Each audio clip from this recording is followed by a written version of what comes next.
Hey, Allison Verhalen here, coming at you live, and I forgot about my book. Oh well, I normally put a book underneath my computers to give it a little bit of height, and I completely forgot. So I'm looking down on you a little bit today, right now. Sorry about that. So today I wanted to go live to talk to you about some AI writing software that I tried. It's been, if you've not heard about this, it's something I've heard a lot about over the past, I want to say year or two, but it's one of those where time has been so wonky. Maybe it's been like 5 or 6 years and it just feels like a few months.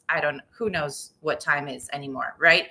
The point is, for a while now, I've been hearing about computers writing content and the fact that, computers are coming for our jobs and, we're not going to need people to write stuff anymore because we can just have computers do it for us. So I kind of ignored it because I don't think a computer can ever write like a human can. I just don't think they have that amount of creativity.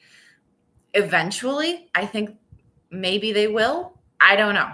I mean, obviously, right now we're living in a time where computers can do all sorts of things we never thought they'd be able to do. So I guess I should reserve judgment and never say never is one of my mottos, because you never know what the future holds, right? Maybe someday I will be made to eat my words and computers will be outwriting me.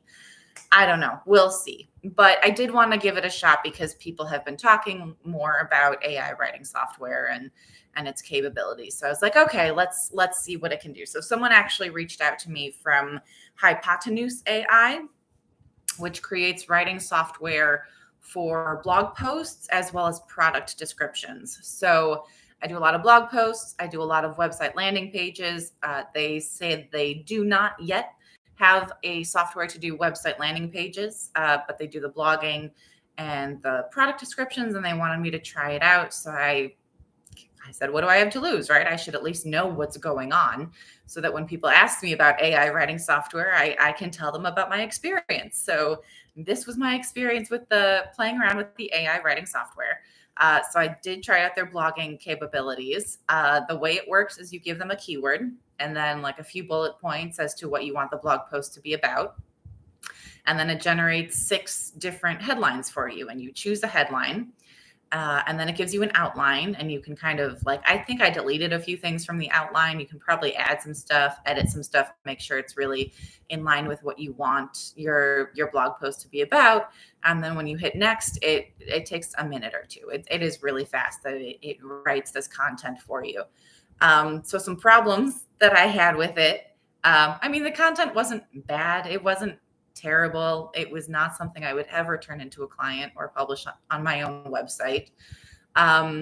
First of all, the keyword that it asked for a keyword. And then when I gave it the keyword, it did not use that keyword anywhere in the content or in any of the 6 headlines that it generated for me, right? So I picked the headline I liked the best, considering none of them had my keyword. But if you've watched any of my other videos or read any of my blog posts, you probably know that making sure your keyword is in the headline and all of your subheadings is super important for creating content. And now that I think about it, I'm not sure there were any subheadings. No, I think there were subheadings, but my keyword was nowhere in the content, right? And it seemed to take my keyword and turn it into a different phrase. And it put that throughout the content, which would have been fine if that was a valid keyword. But when I took that phrase back to my keyword tool, it said, no, that does not get any searches, right? So I couldn't even use it. I had to go back and optimize all of this content and put my keyword in that I had already researched. That was why I wanted it in there. And when the software asked for my keyword and I told the keyword I wanted it to use, it did not use my keyword. And that was very frustrating. So I had to rewrite all of that, make sure my keyword was actually in there. My other problem was that the keyword that it thought was a good keyword that was not actually a good keyword, it was in there so many times that it really stood out to me as something that was just in there too often. If it is a keyword, then that would border on keyword stuffing, because it was just in there way too many times. It felt really repetitive. And it's not good writing. That's the other thing I talk about with keyword stuffing, right? Not only does Google not like it, but it's not good writing. Real human beings don't want to read the same word or phrase over and over and over again. So yes, you should have it throughout your content several times, but you should know when you're bordering on keyword stuffing. So this just felt really repetitive. The content was really generic. It said at one point, there are countless examples throughout history of blah, blah, blah, blah. It could not actually provide any examples, right? It could not tell that story. That is something that is so important to include in all of your content, is that you have a story to put in your content. That's what people latch on to, right? So I can tell you all the numbers and statistics about any topic, right? And you might hang on to a few of those words or numbers in your head. Most of them will probably just go in one ear and out the other, because most of us are, I'm certainly not attuned that way. Most of us are attuned to remember stories. Stories are what stick out in our head. We won't remember the stats, but we'll remember the story that goes with it. And this writing software cannot create a story. It can say there are examples.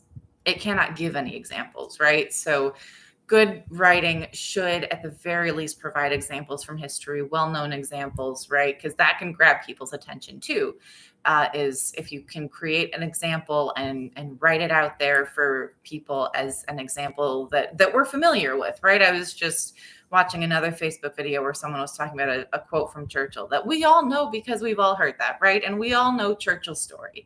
That is something that we can all relate to. So that can make it something that's really really sticks in people's minds if it's something they're already familiar with. But whenever I'm writing for my clients, because I get to know my clients really well, I try to use stories from their personal lives, like their personal experiences, as much as possible, because that really, really rings true to people, right? Then people love those stories. It's new, it's fresh, it's super engaging.